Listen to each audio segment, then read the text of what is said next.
Welcome back to Captured Imaginary. Today we'll be responding to two public thinkers and showing how the worldview that each of them put forward can't stand the weight of itself and collapses on itself.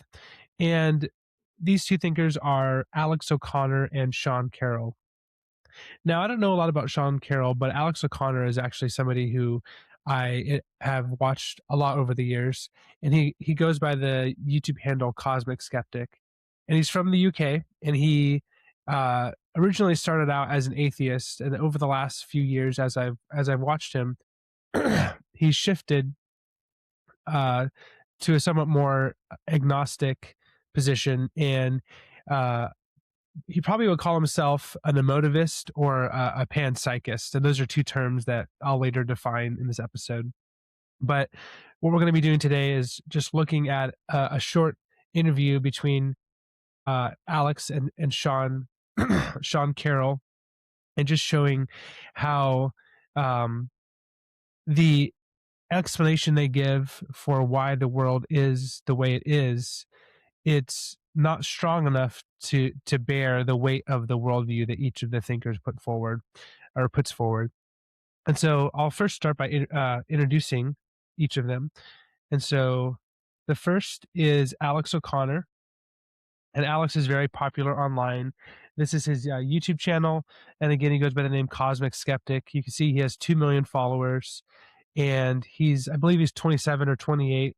He has his master's from, I think it's Cambridge, and he's just an interesting guy. I actually really appreciate him in the sense that he's a fairly rigorous and honest thinker. He tries to think things through deeply and consistently, but and that's really in contrast to a lot of the older guard of atheists like Sam Harris or Richard Dawkins, or even Christopher Hitchens.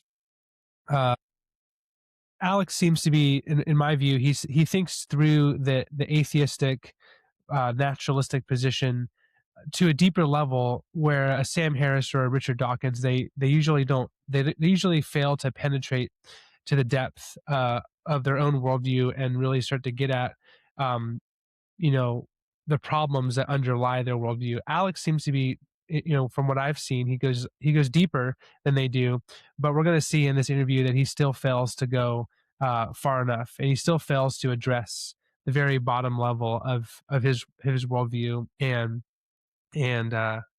he doesn't ultimately contend with the problems of his own worldview.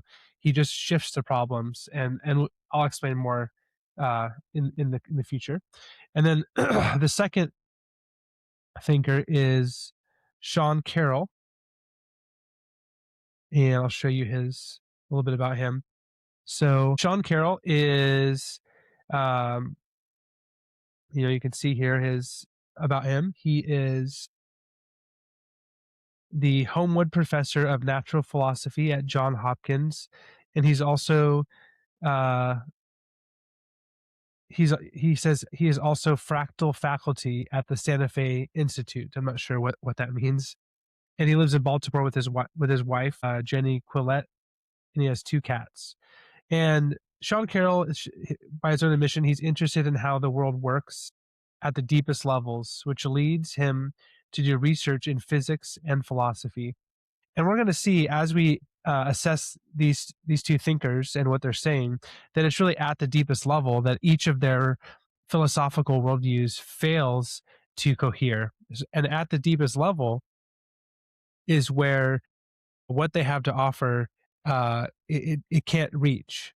What each of them argues philosophically, it fails to purchase the deepest level of explanatory value that a worldview needs. And really, we're going to see that each of them, it fails to offer enough sufficient ground at this deepest level to make it a satisfying view of the world. And we're going to then just ultimately say that that's because only the Christian worldview, only the biblical worldview offers sufficient warrant, sufficient proof that's in the pudding, you could say, and that all other worldviews, Sean Carroll's and Alex O'Connor's included, fail to purchase or fail to provide that proof in the pudding. and it fails. They fail to provide enough um, satisfactory account of why the world is the way it is. And so we're just basically going to be listening to what they say and responding. Have you seen the clip of Richard Feynman being asked about magnets? I've mentioned this before on the show. A long time ago. I don't remember it There's a very well, video. but yeah. Well, it's quite entertaining because it's some interviewer sort of saying like, so magnets, like what's going on there? Like, why do they do that? And Feynman's like, oh, something about a magnetic field and whatnot. And the guy's but like, but why does that happen? Why is there that field? Why does it do that? And Feynman's like, that's it, man. Like that's Yeah. Right. that's all there is.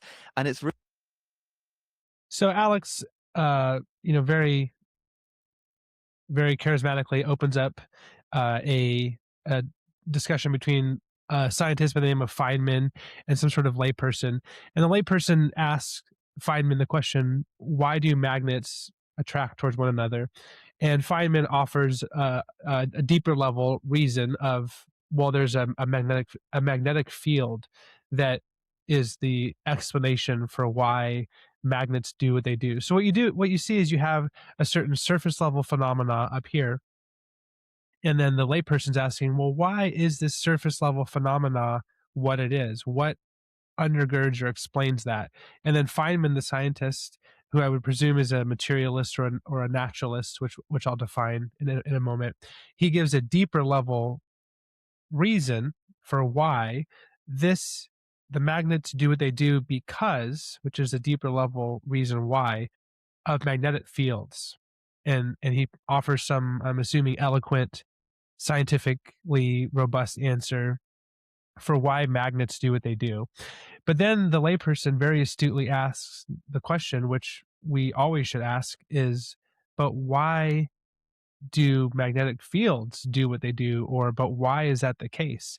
And as Alex recounts here, Feynman just says, "That's all that there is. That's it, man." As a quote, I don't know if that's actually a quote of Feynman or what Alex is paraphrasing, but that's it.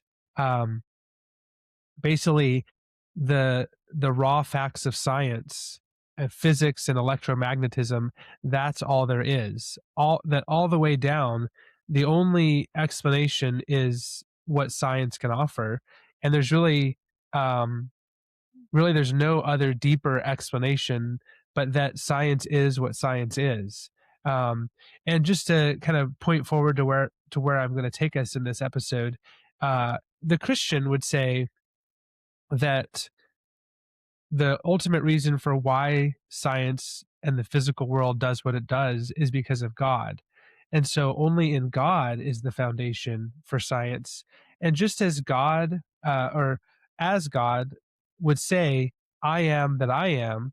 And so there's a certain circularity that all things are founded on God, and only in God is that circularity existing properly. God being who God is. God is who he is. He's unchangeable.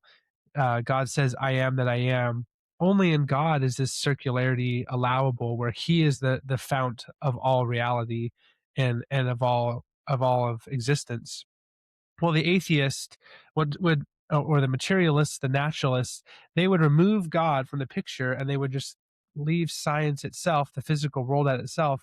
But what they would do is they would sort of exchange what God does in being the I am that I am. They would just say, well, creation is what it is. And that's really what it sounds like Feynman is saying, is there's no other deeper reason. You just get to the bottom level brute fact of the universe, which is what it is. And that would just be, I think if you really think about it, that would be essentially just a form of pantheism, uh, that strips away the idea of a god. So pantheism is a kind of an older form of belief, that God equals the material world, or God equals reality. So as theists, we believe that God does not equal reality. We believe God created reality, but God is separate and outside of reality and involved in reality, but not one with it. A pantheist they would believe that God is reality, and so God equals reality. And if you really think about what someone like Feynman is offering, they're they're just saying that reality is what reality is, which is very close to saying God is reality with removing the idea of God. They just remove the label of God, and they leave all of the ultimate explanations for things grounded in reality itself while removing the name of God. And so it would be what we would call the old switcheroo. Or if you've ever seen Indiana Jones, when he's in the some sort of crypt, and there's the idol on the pedestal, and Indiana Jones has a bag in his hand, and he very delicately, he quickly, takes the idol and puts the false replica in its place. Well, that's really what someone like Feynman and you'll see Alex and Sean are doing here is they're trying to have their cake and eat it too. They're leaving all of the explanatory value that only God can give to the world. They're leaving that in the world itself, and they're removing the idea of God. And um, so let's see a little bit more of what Alex is saying here, and then we'll comment. Really funny because uh, I kind of associate myself with both sides. I totally understand the physicist saying like, "Look, man, you've reached rock bottom. Like that's it. That's the ground floor." But I'm also kind of still like, there's got to be something that it is. So it's a I do feel a little bit in limbo in these conversations, but I think that's quite an interesting example of the same kind of phenomenon. So Alex is kind of summarizing, I think, a really astute feeling that most of us should have, uh, and even the atheists, I think, if they really think they have this feeling. So he kind of juxtaposes the two different ideas. So you have Feynman, who is offering just like, hey, that's all that there is. There's nothing else but physics and science and atoms and protons all the way down, and that explains the why. The why of magnets is just explained by that. And but the layperson who's unnamed is still sort of disquieted by this unsettled accounting of why the magnets really do what they do, and that they're somewhat unsatisfied with, perhaps even deeply unsatisfied with, the accounting that physics would offer, just physics alone. Um, and and Alex is saying that he identifies with both, and I really appreciate him saying that, and I think it shows his intellectual honesty, because he's a very smart person, and I could see him identifying with just a naked materialistic worldview devoid of any philosophy, or supposed philosophy, because materialism itself is philosophical. But he also is very, he just is intellectually honest, and I think really capturing what a lot of people, not non-theists, atheists included, feel. And so, yeah, that's just a good way that he puts it in a good way of showing the tension that exists between what science offers in regards to an answer, and there's some leftover facts that science doesn't account for, which really is just the phenomena of life. And then there's a couple terms that I'll introduce here that Alex is going to discuss coming up. He's actually only going to discuss I think two of them, but I'm going to explain three of them just to kind of help us understand what he's saying. So the first term that Alex is going to discuss is,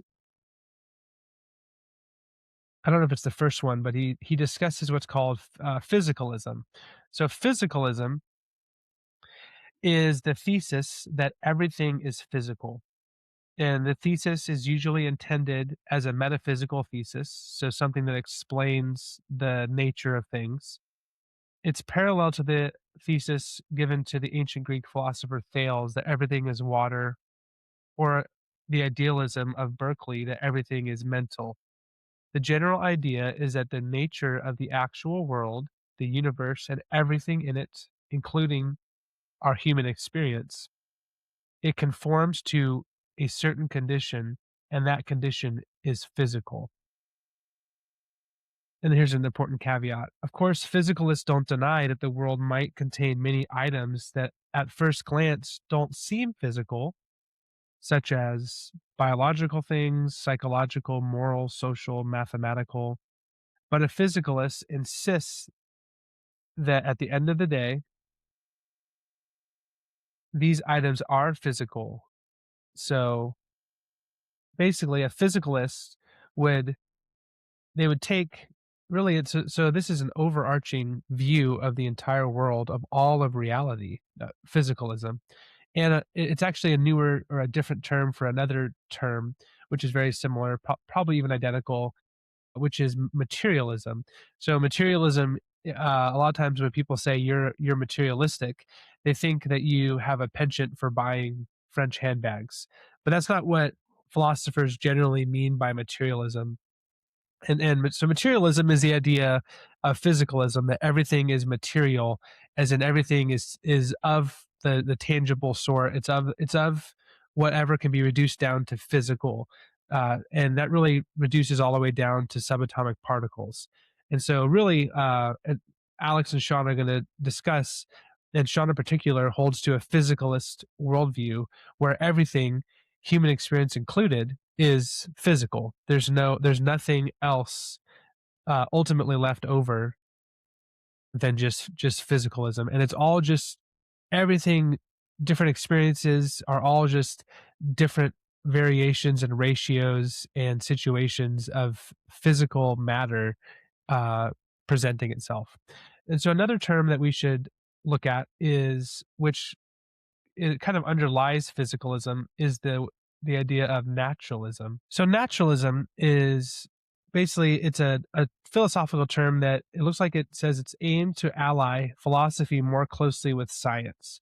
So what you had science like chemistry, physics, um, you had, even math, and it looks like it says in the first half of last century, so the 1900 to the year 2000, but really earlier parts of 1900s, you had a huge boom in science and in new inventions. And um, what it was is you had philosophers who were trying to give a philosophical sort of accounting of what science of itself was offering.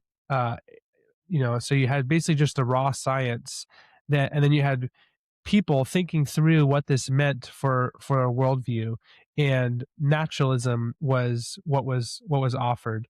And naturalism basically was the philosophy that came and tried to couple itself with science, and in order to foster a worldview together. Because if you just have test tubes and math drawn on a chalkboard, and you have uh, chemistry, that doesn't really give an accounting of all of life. You have to explicate that through a philosophy, and naturalism was one of those that tried to cohere. It really did cohere very tightly with science. And Christians, we do the same thing. We would fit science into a Christian worldview. So the Christian biblical worldview would be the watershed, or the umbrella that embraces all other disciplines, and science would be one subdomain. Well, in naturalism, you really have science itself is the umbrella, and it really does away with Christianity or theism or supernaturalism, and science itself becomes the umbrella term, and then naturalism is what uh, comes, and it equips science with language, with logical inductions and deductions that cohere with science as a foundational presupposition. So I say all that to say that naturalism really, it would undergird physicalism. I would argue physicalism is a more almost like a subspecies of naturalism. Physicalism is a more specific, enunciated discrete form of naturalism, more broadly speaking.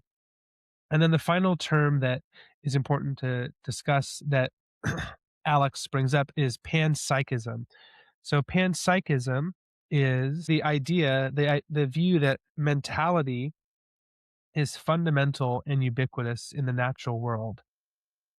So it's a way of accounting for, and we're going to see here that Alex explains that there's a gap between what science explains and the sort of wow factor that of experience that we still feel.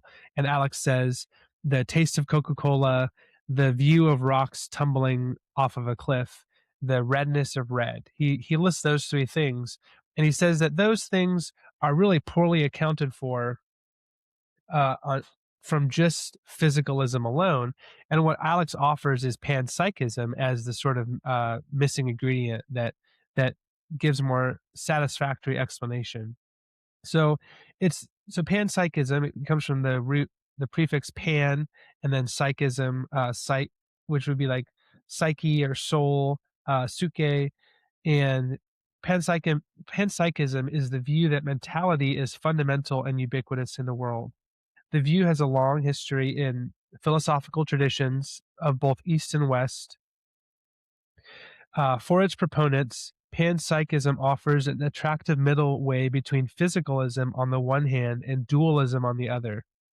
The worry with dualism, the view that mind and matter are fundamentally different kinds of thing, is that it leaves us with a radically disunified picture of nature and the deep difficulty of understanding how mind and brain interact. So mind would be the immaterial and brain would be the material. And this is saying that dualism makes a sharp separation between the two that panpsychism serves to unify.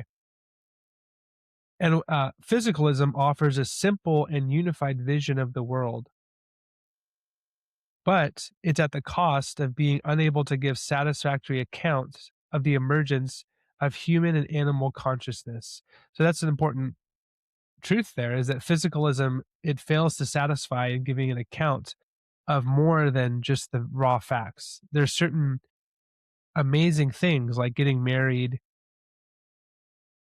making love for the first time, having a child, getting a promotion, and there's terrible things like getting arrested, getting diagnosed with a deadly, or a terminal illness, uh, any number of good and bad things that physicalism alone would reduce all those things to just atoms, but it would be a really unsatisfactory account. So panpsychism is really offering the solution.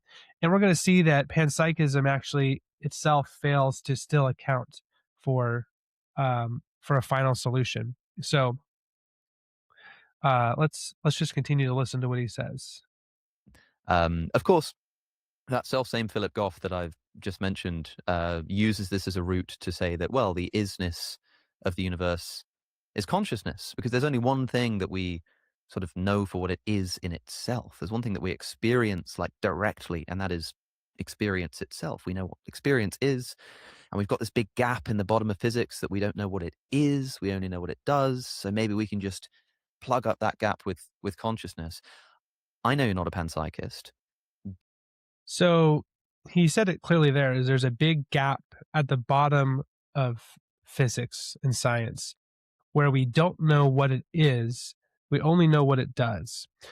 And that gap he's getting at is that there's a certain meaning of life that seems to exist, and we would even say must exist, that meaning science fails to give a reason for why that meaning exists. So science and physicalism, it fails to arrive to the, or to give an account for why that meaning exists.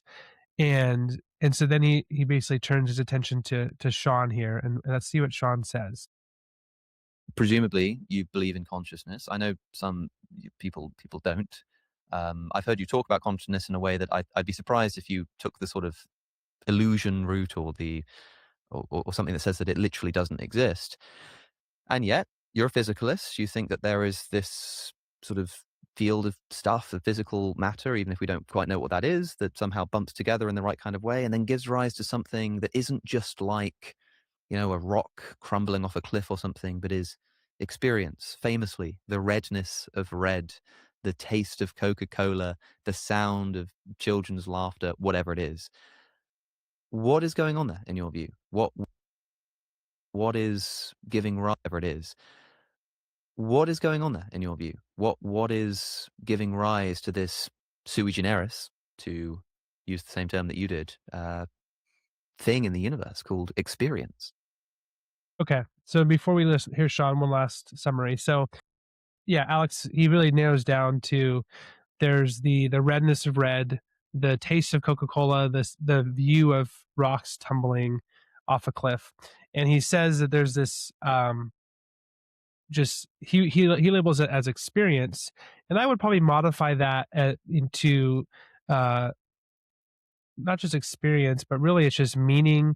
You could say consciousness. Really, I would ground all of it in what John Calvin says is knowledge of God and knowledge of self, and that's the knowledge of God and knowledge of self is the presupposition of consciousness, and really, and and that knowledge of God and knowledge of self is subject to uh, being either regenerate or unregenerate. And so if you're regenerate, your knowledge of God and self is founded on the Holy Spirit circumcising your heart, and you have pious religious affection toward God, and then you know yourself in relation to knowing God in that pious religious light. Likewise, if you're unregenerate, as Romans 1 says, you suppress the truth in unrighteousness, and you actually don't know God and you don't know yourself. So your self-consciousness in that sense, which is founded upon there's a Latin term for it. It's the sensus divinitatis, the sense of God, the sense of the divine. The knowledge of God and knowledge of self, which serves as the sort of foundation for your your your self-consciousness, is actually a blindness. So you actually don't know your God or yourself. So you're still self-conscious, but you're not you don't know God or yourself truly. And so I would modify what Alex is saying from experience alone to a more to that. But nonetheless, Alex is saying what accounts for that. And we have to hear what Sean says next, because we can see that what Sean offers really shows the futility and the necessary nihilism, the pointlessness that comes from an atheistic physicalist worldview. And really what we're going to see Sean say, it's from such a seemingly intelligent person, it's just a very unintelligible answer that he gives. And it's really just, honestly, it's the the ideas that he's offering, they just seem to be so needed for throwing into the recycle bin, and or really the trash bin, because we're not going to reuse them. It just, yeah, they're so obviously false that it's like when Dorothy goes in and she sees the Wizard of Oz finally behind the curtain. We've What we're seeing with what Sean's going to say is the smoke and mirrors are just obvious, and we see the Emperor of Oz, clearly for who he is behind the curtain. And it's just it's just honestly breathtaking to see somebody who's so smart, seemingly as Sean, just double down on such a unintelligible philosophy that he does. So and you'll see when I share this. And remember, the question is what accounts for these? Alex is asking what accounts for these amazing phenomena, and surely it's not just physical atoms rubbing together.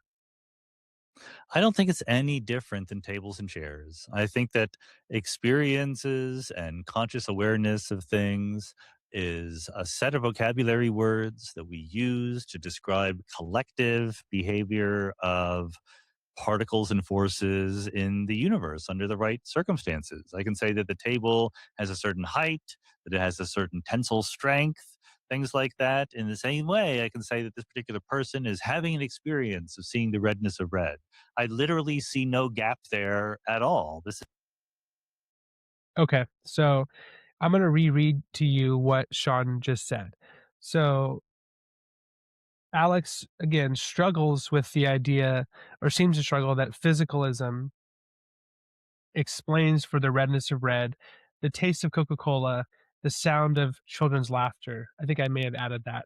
And Alex asks, "What's going on?" And here's what Sean says: "I don't think it's any different than tables and chairs. And I think that experiences and conscious awareness of things is a set of vocabulary rules that we use to describe collective behavior of particles and forces of the universe under the right circumstances." Okay, so what he says is experiences and conscious awareness of things. So we put those in quotes: experiences and conscious awareness of things. Those two things in quotes are a set of vocabulary rules that we use to describe collective behavior of particles and forces of the universe. Okay, so what he's saying is all experience and all conscious awareness of things is only the collective behaviors of particles and forces of the universe under the right circumstances. And then let's continue with this quote and I'll show why it just fails. "I can say that the table has a certain height, that it has a certain tensile strength, things like that. In the same way, I can say this particular person is having an experience of seeing the redness of red. I literally see no gap there at all." So let's just see how this works. So Sean says he has two cats. I don't know if he has children. Uh, it says he was married. So what Sean is saying is seeing his this would be really sad. I would think seeing his two cats run out in the street and get run over, that's no different to him than cutting a cucumber, on the counter for his salad. And that's no different than the day he got married to his wife. And that's no different than the day he defended his PhD dissertation. And if Sean were to, God forbid, go out into the world and commit a crime, and let's say he murdered somebody, let's say he made a terrible mistake and he murdered somebody, that would be no different than when he had cut the cucumber, when he had got married, when he had defended his PhD dissertation. That all those things are merely reducible to particles and forces in motion in certain relationships. I think if you really think through what Sean is saying, it just shows the objective futility that necessarily comes from the physicalist understanding and explanation of the world. He says himself that experiences, so like the experience of getting married, or the experience of committing murder, or the experience of seeing your cats get run over very sadly, all of those are only vocabulary rules that we use to describe behavior of particles and forces in motion, or forces of the universe under the right circumstances. So, like he can say the table has a certain height and it has a certain tensile strength, in the same way, he can say that a person is experiencing the redness of red, or Sean is getting arrested and getting a life sentence for committing murder, or he's seeing his cats die. So in the same way, and so really what you get at is the physicalist universe. It reduces all meaning to a nullity. Really, the all meaning is reduced to just the only meaning, which is atoms and neutrons and protons and subatomic particles, their interrelation. And so really it's all just making meaning one flat, sort of scientifically derived and scientifically guided meaning, which really isn't a meaning. It's really a circular meaning. is just one of the sets of vocabulary words to describe what happens in the world at a higher level. Yeah. I mean, you'll be familiar, of course, with the reasons why people are suspicious of this, but perhaps we can try to be specific and make it interesting. I mean, for a start, it seems as though I could give a complete description of the activities of a brain. I could describe the sort of electrochemical processes and the way that neurons fire and connect with each other and the brain regions and all that kind of stuff. And were it not that we already knew there was this thing called experience that sort of came along with that, I wouldn't expect or predict that there would be this thing that the philosophers called qualia, the redness of red. I would just predict. Okay, so Alex is saying that if we remove the idea of experience or panpsychism, remember, Alex is trying to use panpsychism as his grounding value for reality. So remove that grounding value that as an explanatory statement that gives an undergirding reason to all things. Remove that. He would say if we just had neurons and we just had science alone, it would fail to rise to the level of experience. It wouldn't really give an accounting for that. That there would be some atoms and neurons moving around and bumping into each other in various ways. It seems, in other words, that like a physicalist description of the brain would not predict, at least on its own, that there is this thing called experience that goes along with the neurons moving around in physical space. What do you think of that? I don't see why not. I think that's just because you're not very good at predicting things, but neither am I because it's very, very complicated. I mean, we're literally trying to compare two things. One is a physicalist understanding of nature at its most fundamental, which, as we said, currently takes the form of some quantum mechanical theory of fields and particles and stuff like that, which is literally the best understood feature of all of science because we can absolutely make precision measurements. We can set things up. We can simplify things. We can get rid of all the complications. We can test things to 12 decimal places. And we can push our experiments well beyond our everyday realm of experience and we still get the right answer. And it's all beautiful, pristine. And it makes perfect sense. On the other hand, Okay, so he says a lot there, but so I would say here that so Alex very, very correctly, he says that physicalism doesn't account for everything. There seems to be something else that physicalism is not accounting for. And that means that there must be a more comprehensive worldview that embraces both physicalism and whatever that gap is. And Alex is getting at the idea of panpsychism here. And Sean, I think his response is that I don't see why not, why physicalism can't account for that gap. It just means you're not very good at predicting things. And this to me would seemingly just show evidence that Sean actually hasn't thought through the problems of his own worldview. And it seems like more of a rhetorical ploy that he's actually giving us. He's kind of tongue in cheek or sarcastically ribbing Alex, but he's not actually giving a actual answer.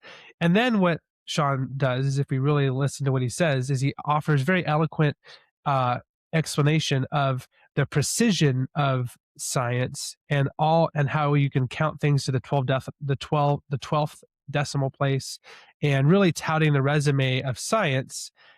He begins with that, and then we're going to see what he says right after this. have consciousness and the brain, which is literally the least well understood thing in all of science. It's incredibly complex. We don't know exactly what's going on, even at the physical level in the brain, much less the emergent level of psychology and experiences and things like that.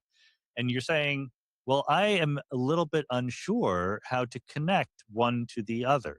And I'm going to say that is the completely unsurprising result of this. Like, why in the world would you expect to, with our current state of the art, to be able to make explicit that connection? And the fact that you don't. Okay, so he's saying that we have all of this strength of science and physics and quantum mechanics, its precision, its specificity, its relatively comprehensive accounting for what we think what some people think is most of reality. But we have this other domain that quantum mechanics and the science he's touting fails to fully purchase. And he's saying it's completely unsurprising that this domain isn't really connected. We can't see the tight connection of the domain of experience to science. Don't is certainly not any reason to change our fundamental notion of how reality works. It's obviously to admit that we don't understand how the brain works very well. Okay, so basically, even though we have this comprehensive view, or though we have this comprehensive view of reality, or though Sean has it of quantum mechanics, though we have that, and though it doesn't account for everything, we shouldn't change this this other thing. We shouldn't change this physicalist understanding, even though we don't know how it coheres and attaches with human consciousness. So he's saying that even though he doesn't have any proof or any evidence or any knowledge in his grasp empirically, scientifically, for exactly how physicalism explained consciousness, even though he does not have that, we can't change the physicalist understanding.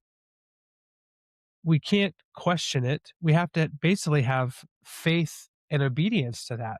So at this point, we could see that Sean isn't here guided by science, which the spirit of science is not to have unquestioning obedience to a certain platitude, but it's really to have an open posture of exploration and looking, and really it's to have the posture of knowing we don't know all things, and that we can be open minded and allow ourselves and our hypotheses to be falsified. Sean is actually saying that physicalism, though it doesn't account for human consciousness, though it doesn't account for that fully or completely or satisfactorily, that physicalism cannot be falsified. And at this point, we would say that that's really the move that a religious person makes, where they have an overarching dogma, that the overarching dogma can't be can't be questioned, can't be falsified, but that all other realities are subordinated to that dogma.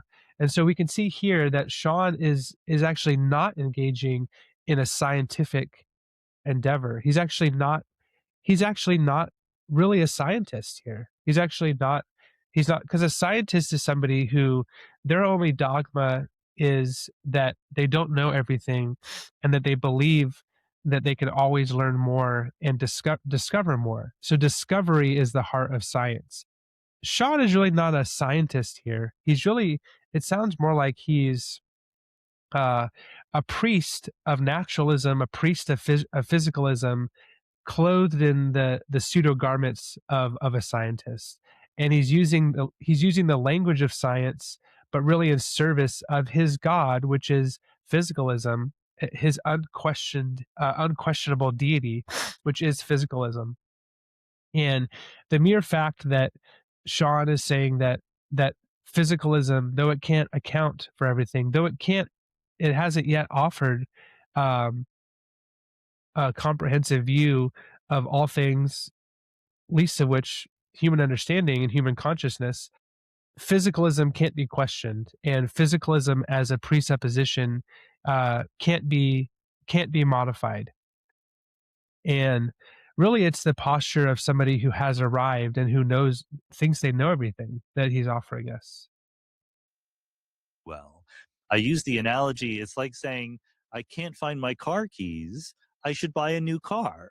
That's not the right strategy to use in this situation. You have to be a little bit more patient than that. So that's really more rhetoric from Sean. Nobody, in at least a Christian camp, is saying because we can't explain human consciousness by science, we should throw science out. Nobody's saying that. Really, a better analogy would be to say, um, because we can't find our car keys, we should get a more comprehensive means by which to keep account of our car keys. It's not to say that we should throw out our car because we can't find our car keys. What we're saying is we need to have a more comprehensive view than just physicalism that accounts for the physical phenomena of science and accounts for things like human experience, like murder, getting married, graduating college, if that's actually a positive experience. Just kidding. Getting a new job, having a child, that we can't find those things with physicalism. So therefore, we shouldn't throw out, we shouldn't throw something out. We should get something else to supplement the truth that physicalism would offer, which is the truth of subatomic particles and forces and atoms and neutrinos and quarks and everything. Take those truths, but those things aren't themselves the irreducible singularity. That there's something more comprehensive, and to that we would just offer the Christian worldview. And so that's just again another kind of uh, turn of the wrist, kind of flourish by Sean rhetorically that really is it lacks substance. Yeah, I suppose for the person who thinks that consciousness is inexplicable on physicalism, it's more like, yeah, I don't understand how a car could even possibly exist in the universe as I understand it. And people sort of view consciousness that way. And I think commonly people will say, and there are more and less sophisticated versions of this, but they'll say, look, consciousness is just something science will explain. Like it's no surprise. It's super complicated and we haven't gotten there yet. Yeah. But there are philosophers of mind who don't just want to say science hasn't explained consciousness yet, but that it in principle cannot do so. It seems to occupy a different kind of space. Thomas Nagel is the sort of famous name here that I think most succinctly puts this case in what is it like to be a bat. And one useful way of getting at this is with a famous thought experiment that I've heard you speak about before, but I had a question about your interpretation or response to this. Famously, Mary's room. I talk about this all the time on the show. Uh, and most people are familiar. Mary is in a room, it's totally black and white. She experiences no color for all of her life, but she is given every single piece of information that could possibly be written down onto a piece of paper and understood and like comprehended by her. Uh, she's given that and she becomes an expert. She learns about the wavelengths of light. She learns about the biology of the eye and the brain chemistry and all of that kind of stuff. Okay, so before we get too far down the road, Alex is kind of gently pushing back. And this is again evidence just how Alex is very graceful and how he comports himself. And he's a very I appreciate how he comports himself, even though we disagree. And I think we're also seeing how someone like Sean is kind of inhabiting an older species of atheism that's really inadequate. I mean, all forms of atheism are inadequate ultimately, but for the current day, a lot of younger thinkers are really starting to see that the older kind of stale versions of atheism, like those of a Sean, Sam Harris or Richard Dawkins, and I would assume here Sean Carroll, they're really just they're just blanketly clearly insufficient. And Alex is kind of in a new cutting edge version of atheism that he's really forwarding something like panpsychism or emotivism, which we'll talk about at some point. But and that's because the younger atheists, I think, are seeing really the huge blind spots of someone like Sean, and they're trying to continue to think more and further down the line and deeper, and they're trying to offer deeper, more rigorous explanations. And so to do that, Alex is pushing back, and he's basically talking about this analogy of a woman who's in a room and presumably she doesn't see outside, but she has these textbooks that teach her everything about light and the eye and whatnot. And so what Alex is starting to build here is it's an analogy, and that the realm of the woman in the room with the books is the physicalist uh, world, the physicalist explanation, and then he's going to juxtapose this to another reality that we'll see with the remainder of the analogy. So let's keep listening. She's never seen blue. And then At the end of her life, she steps outside, she looks up, she sees the blue sky, and the question is, does she learn something new? And the implicit answer is yes, she learns something new. She learns what it's like to see blue. And whatever that extra thing is that she's learned is what consciousness is. I've heard you talk about this before, and I just want to give you space to. So the woman learns all these things about light and the idea of blue on a physicalist understanding, and then she steps outside and she sees blue. And that seeing blue, it brings something that's more quantitatively and qualitatively than just all of the reading she has done. And that more is experience. And so Alex is here very eloquently pushing back on what Sean is rather obtusely painting as just merely physicalism for all things. That this more of experience of seeing blue is, though it is related to everything that she has learned beforehand through the books, it is not equal to the all that knowledge. That is something more. And let's see what Sean says here, and you're going to see again how his worldview uh, it just collapses on itself. Respond to that. And then I've got a follow up question if your answer remains the same as it did when I last heard you speak about this. So, what do you think about that? I'm a little bit thrown off my game because it's always red that she's never seen, and you're making it blue, and I, I'm not quite sure how to change gears so quickly, Alex. So let me give it a try. And I think there's different. I have one opinion, but there's different ways of stating it. So mhm. let me state it this way: Mary's room, even though Frank Jackson, who popularized the thought experiment, has repudiated the conclusion that it is used to draw, many other people still stick with it. I get I that. did not know that. Yeah, oh no, he's totally physicalist now.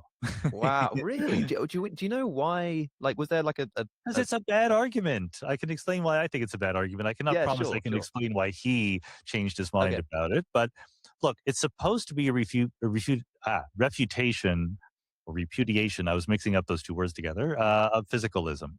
It's supposed to be, you're supposed to reach the conclusion that physicalism can't be true. Okay. Well, what is the physicalist saying about what's happening to Mary, the color scientist, in her room?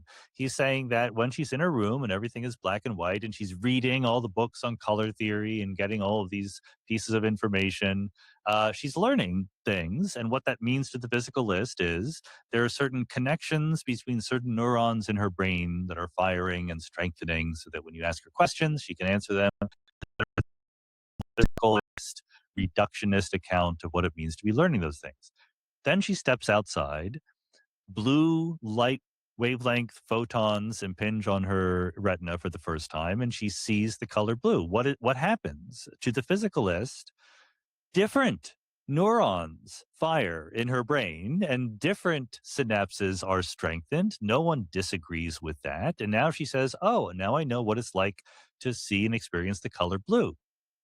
Where in So Sean's basically saying that in the room, the physicalist understanding explains all of I think it's Mary, her what's happening. That it's just merely neurons being excited by different phenomena, different sensory input, and then when she steps outside, it's just other neurons being excited.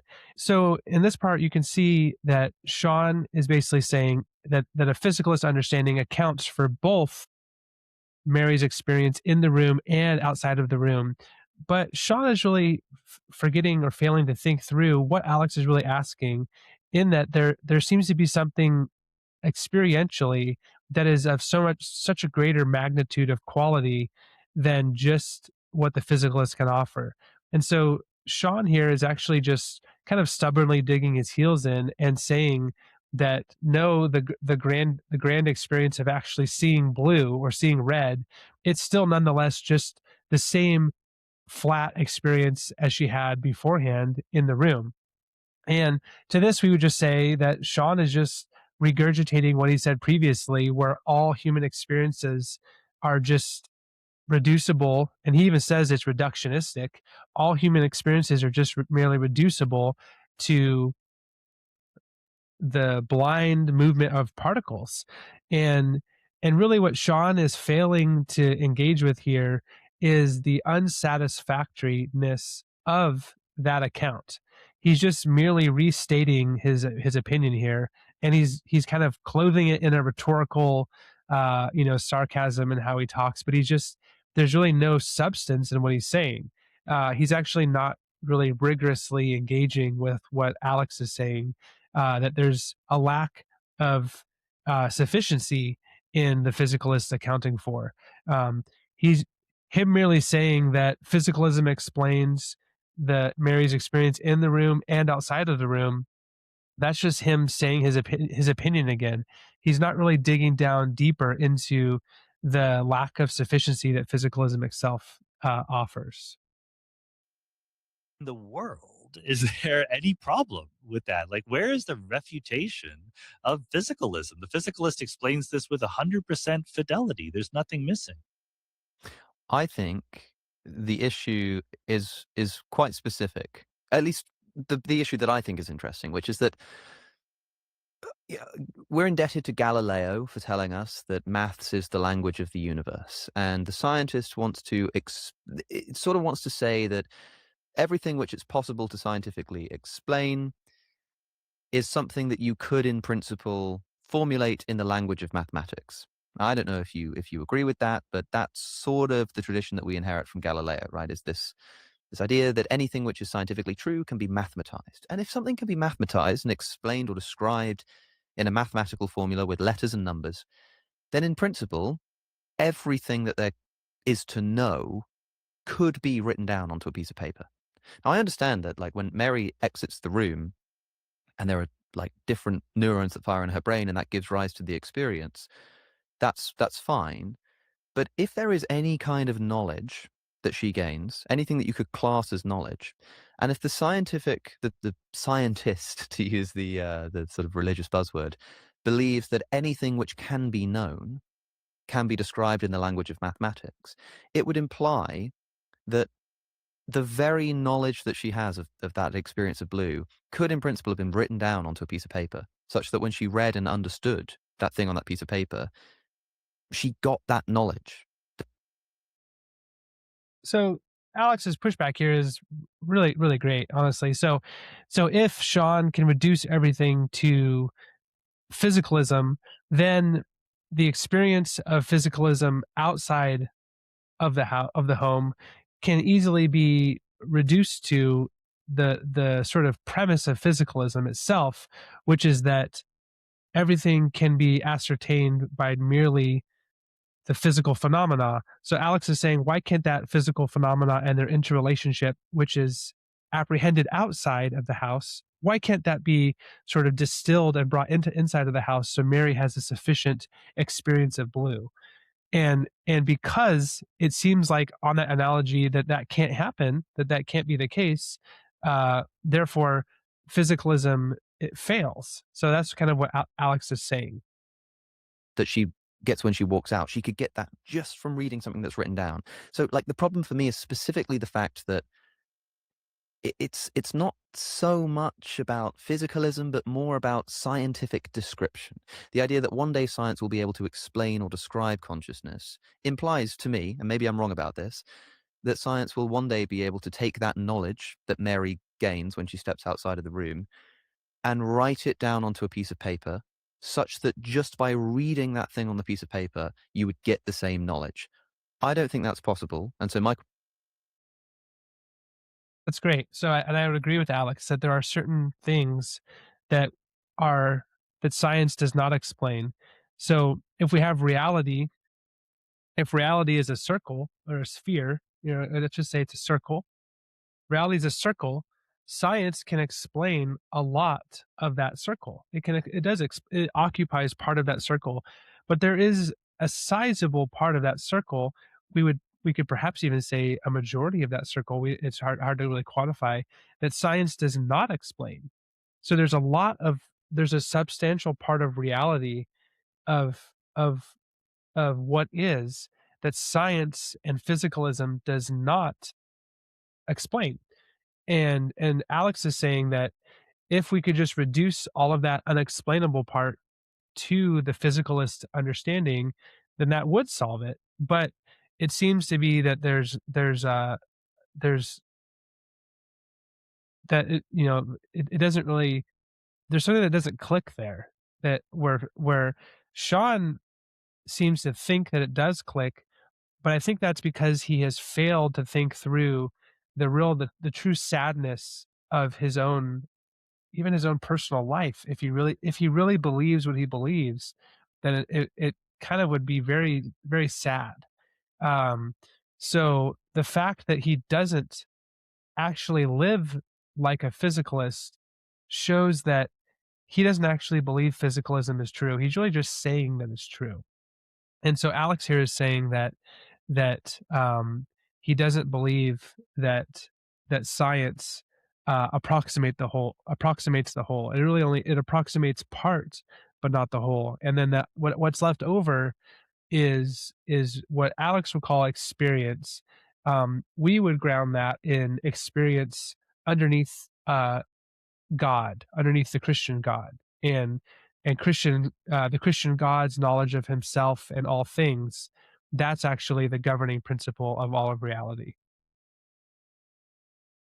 And just to digress, Alex would, I would assume, place humanity's knowledge of themselves and all things as the governing principle. So it's a sort of Friedrich Nietzschean will to power, emancipation from God, where humanity takes the place of God. And that might be putting words in Alex's mouth, but from what I've heard him say, that seems to be substantively what he is arguing for. Question to you is, do you think that's possible? And if it's not, then what is like a scientific description that cannot be written down in that way? I think this is just very clearly a problem with getting mixed up linguistically, not Mhm. scientifically or philosophically. As I said, when Mary reads about the science, Okay, so it's a problem of getting mixed up linguistically, not scientifically or philosophically. Well, I mean, that's kind of like compartmentalizing knowledge, like to say we're getting mixed up linguistically. Well, unfortunately, Sean, philosophy, linguistics, and science uh, all overlap one another. And if you're going to say science is often its own echo chamber and determines all other realities, then that's actually a philosophical claim, and you're actually nullifying what you're saying because you're making a philosophical claim, thereby showing that science is philosophical. And therefore you're showing that it's actually not a category error that Alex is making. It's actually, you're really you're making it a category error. You're actually making false categories where there are none. So I think that's just again kind of a rhetorical play by Sean. of color or the artistic descriptions of color, certain neurons do certain things in her brain. When she sees the color blue, different things do different neurons do different things in her brain. I could write down what the neurons are doing with no problem at all. But me writing down what the neurons are doing doesn't make the neurons do that. What makes the Yeah, neurons do that is seeing the color blue. And again, I don't think the physicalist has any problem capturing any of this. but so, but okay, so So he's saying, Sean is pushing back. He's saying the physicalist writing down Mary's experience outside is not identical with Mary's experience outside. But that is patently false by the premise of his argument, because he just said all experiences are reducible to the same subatomic substrate. So therefore, the same subatomic substrate underlies all experiences. Therefore, writing down Mary's experiences are both reduced to the same subatomic substrate. So he's contradicting himself here. It's very clear if you think it through. in agreement with that, you could write down what the neurons do, but that's not going to make the neurons fire. Yeah, exactly. When like when those neurons fire, and I could describe to Mary what neurons will fire in which way when she does step outside, such that she has a complete understanding of the neurons that are firing. Yet, when the neurons actually do fire, she will discover that it's not just that, oh, wow, neurons are firing in my brain. It's like, oh, and I'm having this experience. In other words, yeah, like those neurons don't fire until she steps outside, but you could describe what those neurons are doing, and it seems like she would still not expect or know what it's like to see that blue, even if she had a full understanding of those neurons, implying that the whole totality of what you could scientifically write down on a piece of paper would still not include that experiential aspect of blue. And I know if it's gonna seem like we're kinda going. So, so Alex said exactly how I put it. The whole understanding of science fails to account for everything. So there's an everything, and science only covers part of that everything. And Sean is saying, well, we could write down everything else in that everything and have that inside of science. But Alex is very correctly saying, yes, but when you actually go outside into that realm of everything, you leave just the mere domain of science as a describer, as an explanation of things, and you venture outside its border, its boundary.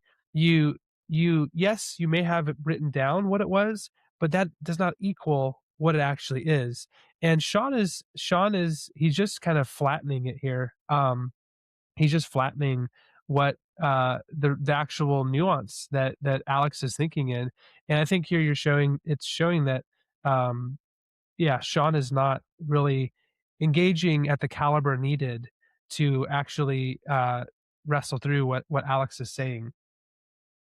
Around in circles here, but I want to make sure I'm being very specific here because I understand what you're saying. Those neurons won't fire until she steps outside. But the point of a scientific explanation is that you should be able to take that new thing that happens when those neurons fire, that experience that comes with it, and sort of reduce it onto the piece of paper, which I just That's exactly right. So if physicalism is true, then we should be able to reduce the experience to a physicalist understanding. But we are not able to do that. We're not able to, we're writing down the experience itself doesn't elicit the experience. And that's just, it just seems to be almost axiomatic. It just explaining the experience is not the same as the actual experience. That I don't know how else to say that than just restating it in different words. And so Sean is kind of staunchly saying like, no, we can still explain for it because it's just different neurons firing. But really, what Alex is getting at is that what we're actually what they're actually arguing about is science its ability to explain for things, and physicalism is insufficient in explaining for things because there's something that is beyond its explanation that yes it can sort of prefigure and look forward to, and it can look retrospectively at previous iterations of that experience and boil it down to certain uh variables and have those variables at hand for explaining future occurrences, but it still nonetheless is not equal to those experiences because, um, well, if it were equal to those experiences, then I mean, that you'd be saying essentially that um, you really are saying what Sean is saying if he's really consistent, which is that all different experiences are equal in value and that there's really just there's no differentiation whatsoever, and you're really left just again with the bankruptcy of Sean's worldview. don't think it's possible. But it doesn't give you the experience. Telling Mary about what neurons fire when she sees the color blue doesn't make those neurons fire. Mm, That's a yeah. purely my only point. My point is not to disagree that there's something new. My point is to disagree that physicalism has any difficulty describing it whatsoever. Hmm. Because the neurons have to fire to get the experience. Okay, Yeah. let me put it this way then. Do you think that if you did explain to Mary in her room exactly which neurons were going to fire in what way when she stepped outside, and she understood the totality of everything that could be known about the brain, that she would predict that she would have this thing called like qualia and blueness would arise? She might be able to, but again, the ability to go from a reductionist lower level description to the higher level emergent description is Mhm. very difficult, and it's not like necessarily an easy step. The important point for the philosophical point of the thought experiment is that all of that knowledge that she gains doesn't make those neurons fire.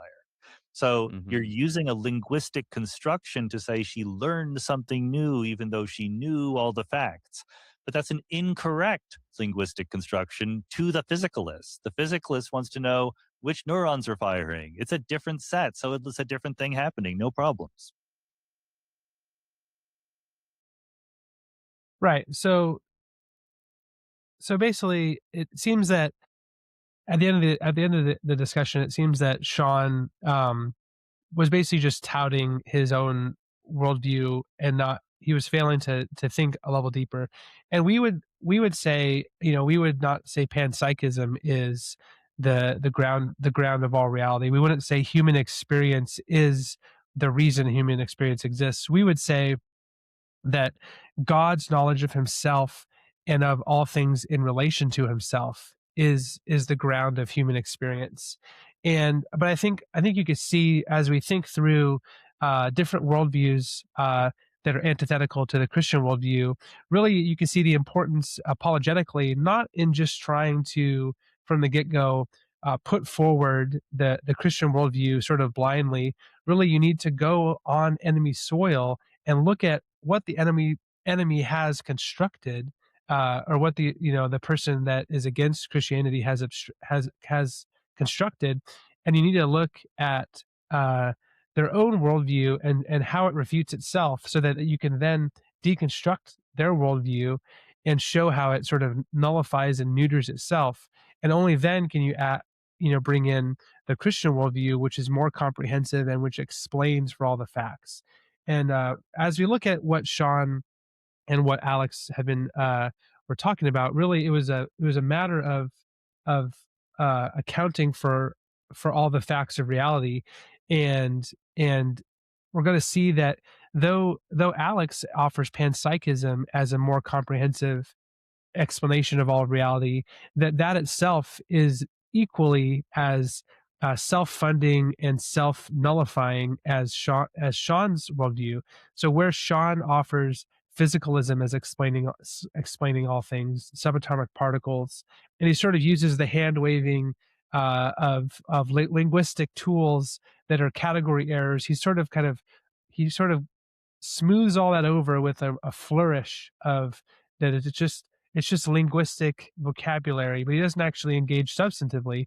Well, Alex, in offering panpsychism, is still nonetheless trying to pull humanity's meaning up by its own bootstraps. And so both of these men are actually just in articulate ways employing Nietzsche's sort of will to power Ubermensch type mentality or philosophy, which is that in the death of God, where God is dead in the human understanding, falsely construed as dead, there's no other recourse but to nihilism, where there's no point, or to the will to power, or to a sort of Ubermensch, the Superman, where we are going to make our own meaning, and where Sean locates that meaning in the physical universe, understood by humanity in scientific understanding. Alex places that in human consciousness, and human consciousness is the author of human consciousness. And we would just say as Christians that only God is the author of human consciousness. And so, in today's episode, basically, this was just kind of an introductory to the task of apologetics, and really, it's the task of captured imaginary, which is to take the Western mind captive to Christ. And so, remember, if we're going to take the Western mind captive, we have to first understand God's mind and then understand the Western mind.